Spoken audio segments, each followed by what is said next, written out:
대표입니다. 안녕하십니까? 네, 안녕하십니까? 네, 안녕하십니까? 자, 이번 주도 좀 풀어보도록 하죠. 이승석 대표님께 먼저 여쭤봐야 되겠는데요. 어떻습니까? 글쎄요. 일단 기대를 좀 걸어볼 만한 것도 있고, 또 우려되는 것도 있고, 좀 복합적으로 이번 주 증시 쪽에서는, 이슈들이 좀 포진되어 있습니다. 내부적, 외부적으로 다 중요한 이슈가 상당히 좀 많이 포진되어 있는데, 다음 주에 있을 FOMC 회의를 앞두고 사전 점검 정도 차원과 더불어가지고 글로벌 자금 시장의 전반적인 흐름을 좌우할 수 있는 쪽 이슈가 있다 보니까 이 부분이 상당히 좀 중요할 것 같습니다. 특히 앞에서도 다른 패널 분들이 얘기하셨지만, 오늘 중국의 GDP, 4분기 GDP가 발표될 예정이죠. 11시 정도쯤에 아마 발표될 겁니다. 이게 이번 주 한 주간의 우리 증시 쪽의 분위기를 좌우할 수 있는 아주 굉장히 중요한 부분입니다. 현재 작년도 3분기 쪽에 7.8%로다가 발표된 이후에 그때는 예상보다 나쁘지 않았습니다. 근데 4분기 쪽에서는 성장률이 좀 다소 정체 내지는 둔화를 예상치로 형성되면서 현재 7.6% 정도로 시장에서는 기대를 하고 있습니다. 과연 예상치 충족하는 정도 수준이 될지 중요한 거는 충족하는 것보다도 지금 현재 시장의 우려는 그동안은 밑돌까봐를 걱정했던 게 사실입니다. 만약에 7.6% 내지는 그 이상 발표되면은 우리 증시에 상당히 좋은 호재성 이슈로 작용될 가능성이 있겠고, 대신 7.6%를 미달한다면, 하회한다면은 아무래도 우리 증시에 큰 부담이 될 수 있는 상황이라고 이렇게 볼 수 있겠습니다. 최근 아시다시피 중국 증시 쪽 움직임이 안 좋고, 이에 대해서 우리도 좀 동조하는 움직임을 시청자분들께서도 장중에 10시 반 정도 전후해가지고 중국 증시가 개장한 다음에 하락 출발하느냐 아니면 상승 출발하느냐에 따라서 코스피 지수가 따라서 움직이는 성향을 최근에 움직였던 거를 확인하실 수 있었을 겁니다. 그래서 제가 개인적인 비율은 그렇습니다. 그러니까 지난 4분기 쪽에 중국의 단순 PMI 지수만 놓고 본다면은 예상치를 크게 밑돌지는 않을 거라고 보고 있습니다만, 일단 이 수치가 오늘 미칠 영향이 워낙 크다 보니까 일단 11시 발표될 내용을 좀 확인하실 필요가 있겠습니다. 다음으로 이제 일본 중앙은행의 뱅크 오브 재팬, 그러니까 일본 중앙은행 회의가 이번 주에 이제 21일, 22일 날 양일에 걸쳐가지고 진행될 예정입니다. 이게 왜 중요한지 벌써 짐작을 하실 것 같습니다. 최근 아무래도는 국내 수출 기업들의 주가 부진의 가장 중요한 원인 역할을 하는 게 엔화의 약세 부분이 현재 우려감을 자아내고 있죠.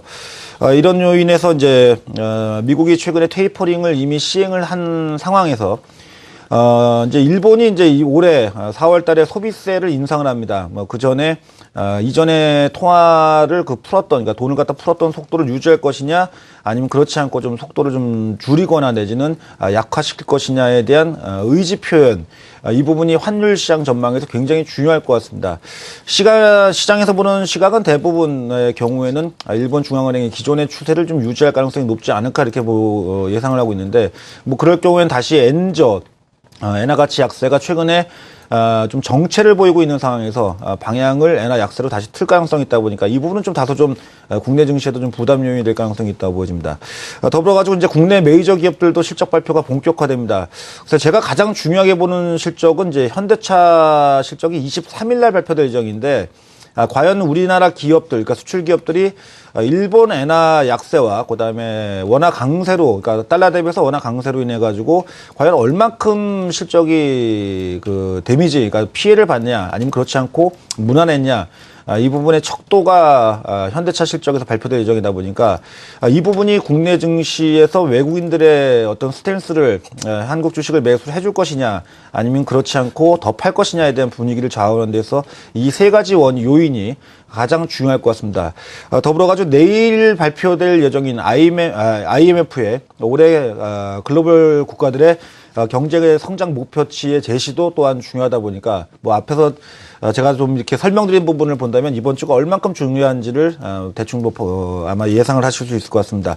그래서 제가 보는 대체적인 전망은 다소간의 지수가 추가적으로 약간의 밀림이 설령 나온다고 하더라도 그 충격의 강도는 크지 않고, 전체적으로 본다면 이번 주 금요일 쪽까지 해서 본다면은 증시는 좀 반등, 그러니까 지난주보다는 좀 나아진 분위기 속에서 조정권 탈피 시도가 나올 가능성이 더 유력하지 않을까 이렇게 보여집니다. 왜냐하면 그동안 중국의 성장률 둔화 우려감은 이미 시장에서 충분히 알려져 있던 부분이다 보니까 과연 어느 정도 수치, 예상치보다 크게 밑돌 것이냐 아니면 예상치에 부합할 것이냐 정도가 중요하다고 이렇게 보여지고 있고 일본 중앙은행의 통화 스탠스 자체도 기존의 추세를 갖다 크게 벗어나지 않는다면 이 역시도 시장의 예상치에 부합될 가능성이 있다 보니까 전체적으로 그림을 놓고 본다면은 주초반에는 다소 좀 기존의 그 움직임 지난주 쪽에서 움직임에서 약세 분위기가 좀 이어질 가능성이 설령 있다고 하더라도 주 후반 쪽으로 갈수록은 좀 회복되는 국면 쪽으로의 진행이 더 유력하지 않나 이렇게 보여집니다. 네.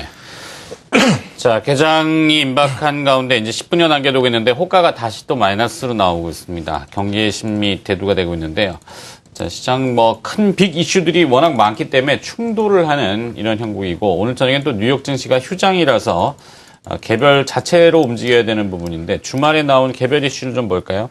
이승환 대표님. 네. 보안 관련돼서 이야기가 많죠. 금융정보 쪽인데 비밀번호 빼고는 다 털렸다. 이런 얘기들이 나오고 있어요. 자, 이게 인터넷이나 아니면 IT가 워낙 그 집중되다 보니까 그리고 또 금융거래도 전산적인 걸로 많이 하지 않습니까? 네. 인터넷 뱅킹이 보편화되어 있는데 이렇게 해킹이라는 부분이 계속 매해년마다 큰 이슈로 나오고 있습니다. 이 부분부터 먼저 다뤄볼까요? 네, 일단은 뭐 검찰에서 2차 그 개인들에 대한 정보 유출에 대한 피해가 없다라는 그런 이제 그 발표를 했기 때문에 추가적인 어떤 그 피해로 이어지지 않을 것이라고 예측은 하고 있습니다만은 어쨌든 시장에서는 뭐 그 정보 보안 관련주 그리고 이제 개인 보안 관련주들의 주목을 할 수밖에 없을 것 같습니다. 관련주로는 뭐 대표적으로 윈스테크넷이라든가 이니텍이라는 종목이 있고요. 지금 호가 들어오는 거 보게 되면은 뭐 안랩이라든가 지금 이스트 소프트 이런 관련된 기업들에 대한 주가가 상승을 하고 있습니다만은 중요한 거는 뭐 개인들이 조심한다고 해서 지금 되는 이제 그런 상황이 아니라는 겁니다. 그러니까 지금 보게 되면 뭐 어차피 개인들이 뭐 유출을 내가 뭐 잘못해서 유출이 된 것도 아니고 지금 이제 은행권, 금융권에서 지금 이제 보안에 대한 쪽이 좀 취약하다 보니까 좀 진행이 된 거라 이제 그 뭐 보안에 대해서 취약한 것도 아니죠. 지금 뭐 개인 어떤 그 지금 보게 되면은 자회사에서 개발자가 이제 그 정보를 빼가서 간 거기 때문에 보안에 취약하다라고도 좀 볼 수가 없을 것 같습니다. 그러니까 좀 시스템적으로 좀 보안에 대한 쪽을 아예 해야 되는 거기 때문에 체계에 대한 쪽을 개편해야 되는 거라 뭐 관련주들로의 수혜를 좀 가기에는 조금은 좀 어렵다라고 보셔도 될 것 같고요. 또한 또 AI 관련주들에 대한 쪽들 뭐 방역주들, 수산주들 또 이제 상승에 대한 모습이 나타나고 있는데 역시 마찬가지입니다. 과거 이제 AI 그 파문 때도 마찬가지로 실적으로 이렇게 연결되는 상황에 대한 쪽은 그렇게 크게 나타나지 않았다라는 점에서 좀 주목을 하실 필요가 있을 것 같고요. 또 특히 이제 수산주 같은 경우는 뭐 방사능 이슈에 대한 쪽까지도 겹쳐 있었기 때문에 그렇게 크게 수혜를 좀 받기는 좀 어렵다. 하지만 이제 최근에 역시 시장에서 좀 받아들이는 거는 뭐 이글벳이라든가 전통적인 테마주죠. 그러니까 뭐 굳이 뭐 이런 종목을 권장을 시켜드리고 싶지는 않습니다. 뭐 이글벳, 뭐 제일바이오, 대한유팜 이런 종목들이 이제 계속해서 뭐 AI 테마가 형성이 됐을 때 강세를 또 보여주고 있고 수산주들도 이제 따라 올라가는데 수산주는 좀 이렇게 보셔야 됩니다. 우리 자산주에 가깝다라고 보셔야 될 것 같고 거래대금이나 이런 부분이 많이 부족하기 때문에 테마로 잘못 들어갔다가는 그 매도를 하기가 상당히 어려운 그런 이제 업종군에 속한다라고 보셔야 될 것 같습니다. 그러니까 지금 시장에서 전반적으로 이제 기업에 대한 실적에 대한 둔화가 나타나다 보니까 이제 이런 테마성 이슈와 관련된 기업들이 좀 시장의 주목을 받을 수밖에 없다라고 보셔야 될 것 같고요. 지금 보게 되면은 4분기 실적에 대한 쪽이 지금 그 3분기 대비해서 약 10% 정도 그리고 순이익 영업이익은 약 10% 정도 순이익은 11.5% 정도 지금 감소가 됐을 것이다라는 얘기가 나오고 있고요. 최근에 이제 아마 빅베스라는 얘기를 계속 드려보셨겠습니다만은 CEO 교체와 관련돼서 지금 뭐 포스코도 교체가 되고 있죠. 금융권도 교체가 되고 있죠. 지금 현대차 같은 경우도 지금 보게 되면은 미국 법인에 대한 CEO가 교체가 됐습니다. 그만큼 이제 그 각각의 이제 실적에 대한 둔화를 이제 문책성 어떤 CEO 교체가 나타나게 되는데 이럴 때는 보통 이제 전임 CEO가 가지고 있었던 어떤 그런 사업 진행에 대한 어떤 부실 부분을 대부분 털고 가게 되고요. 그리고 앞으로 발생할 손실에 대한 부분도 뭐 심지어 4분기 실적에다 반영해서 갈 수가 있기 때문에 어닝스 쇼크에 대한 쪽이 나타날 가능성이 상당히 높은 이제 그런 기업들이 많다라고 보시면서 좀 접근을 해 나가셔야 될 것 같습니다. 네. 자, 뭐 주말에 보안 금융 얘기가 있었고 또 고병원성 조류 인플루엔자 AI와 관련된 이슈가 또 있었습니다. 또 기사 내용을 쭉 뒤져보니까 이 증권주들 가뜩이나 거래가 위축이 많이 되어 있는데 증권 관련 기관들 상당히 어렵죠. 근데 장부 가치를 밑돈다는 얘기도 있습니다. PBR이라고 하는데 속된 말로 경영권을 인수해서 건물만 팔아도 남는 장사다. 이런 얘기들이 나오고 있습니다. 어떻습니까? 이 증권주를 지금 관심을 둬서 보초를 설 만한 가치가 있는지. 지금 글쎄요. 지금 상황에서는 아직까지도 좀 이른감이 없지 않아 있다라고 보고 있는데 일부 증권사는 물론 지금 건물만 사서 그 건물만 팔아도 지금 뭐 남는 이제 그런 상황인데 사실 나머지 증권사들 같은 경우는 지금 뭐 그런 자산 가치가 없는 증권사들 같은 경우는 영어권에 대한 쪽을 지금 담보받기가 상당히 어렵습니다. 특히 이제 신규 증권사를 진출하는 것보다 오히려 증권사 설립하는 편이 더 싸다라는 얘기들이 나오고 있기 때문에 증권사들에 대한 합종 연행에 대한 과정이 아직까지는 좀 더 필요한 상황이라고 보여주고 있기 때문에 그렇고요. 뭐 굳이 증권주를 우리가 꼭 봐야 된다라면 여전히 이런 시장 상황에서도 실적을 내고 있는 기업들, 뭐 대표적인 뭐 상위권 증권사 플러스 키움증권이라든가 한국금융지주 뭐 이 정도만 좀 그 관심권에 둘 수 있지 않을까 이렇게 보고 있습니다. 네. 자, 관심 기업으로 들어가 보도록 하죠. 이승석 대표의 오늘 개장 전 관심 기업은 뭡니까? 일단 뭐 대형주 쪽은 좀 아까도 얘기했다시피 확인할 필요가 있는 부분이 워낙 많다 보니까 일단 관망으로의 전략을 좀 제시하는 게 맞을 것 같습니다. 그래서 금융 같은 경우는 좀 시가총액이 좀 작은 쪽에서 좀 우량 기업, 그러니까 실적에 크게 흔들리지 않고 뭐 환율 여파라든지 내지는 업황 자체가 전반적으로 뭐 좀 안정적으로 진행되고 있는 쪽의 기업을 단기적으로 관심 갖는 게 더 유리할 거다라고 이렇게 생각을 하고 있습니다. 그래서 글쎄, 뭐, 많은 종목에 대한 고민을 가지고서 오늘 저도 나왔는데, 그 중에서도 좀, 엄선해가지고 오늘 가지고 나온 종목은 리노공업입니다. 이 회사 같은 경우는 이제 반도체하고 이제 PCB 쪽, 이제, 검사 회로 기판 쪽 이제 기업인데, 이게 예전에는 이제 해외 쪽에서 다 수입했던 걸 갖다 국내에서 이제 전량, 국산화에 성공하면서, 매년 성장 속도와 더불어가지고, 이익의 증가 추이가 뭐 꾸준하게 이어지고 있는 상황입니다. 작년도에 이제 무상증자를 해가지고 주가가 이제 4만원대에서 현재는 뭐 2만원대권으로 내려져 있는 상태죠. 최근에 외국인들의 지분율 확대가 계속 꾸준하게 이어지고 있습니다. 현재 22거래일 연속적으로 다 매수를 해주고 있어가지고, 이런 쪽에서, 그러니까 외국인들이 최근에 국내 주식을 파는 와중에도, 성장성이라든지 또 내지는 또 기업 가치적인 측면에서 뭐 우량한 기업들에 대해서는 뭐 꾸준히 매수를 현재 유지하고 있습니다. 과거 서울반도체가 이제 무상증자 이후에 주가가 이전 고점, 그러니까 증자 전 고점까지도 추가적으로 올라갔던 사례 등을 고려한다면은 뭐 성장성이 좋은 회사들은 증자 이후에도 물량 부담을 소화하는 기술적 움직임을 끝낸 다음엔 주가가 반등을 할 수 충분한 여지가 있다고 보여집니다.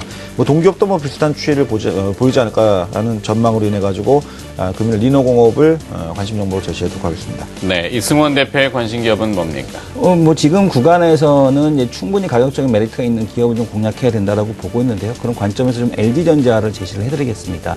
미국 시장 조사 기관이죠. 스트래티지 어널리틱스에 따르면 올해 1분기 지금 LG전자의 스마트폰 판매량 점유율, 시장 점유율이 5.9%까지 상승을 할 것이다라는 얘기가 나오고 있고요. 그렇게 됨으로 인해서 스마트폰 업계에서 LG전자의 시장 마켓 순위가 3위까지 뛰어오를 것으로 예상을 하고 있습니다.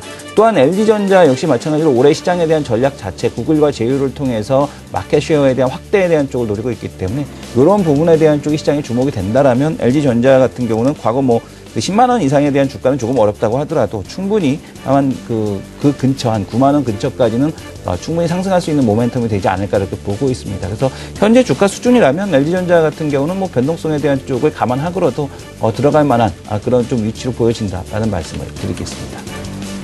네. 자, 이제 개장을 한 40여 초 남겨두고 있는데 시간이 조금 남네요. 뭐 저도 관심 기업 하나 얘기할까요? 개별주를 좀 보고 있습니다. 개별주 중에서 요즘 대차 잔고가 많이 증가했다가 확 줄어든 기업들이 있어요. 그중에 오늘은 아모텍이 좀 많이 줄어들어 있는 게 눈에 띄는군요. 앵커의 관심 기업이라고 하긴 좀 뭐하고 하여튼 대차 잔고가 좀 많이 줄어드는 개별주들. 한때 대차 잔고, 공매도가 많이 증가했던 기업들 주가가 하락했죠. 이제 많이 비워졌으니까 다시 채워야 되는 시점이 된 것 같습니다. 자, 개장 20초 전입니다.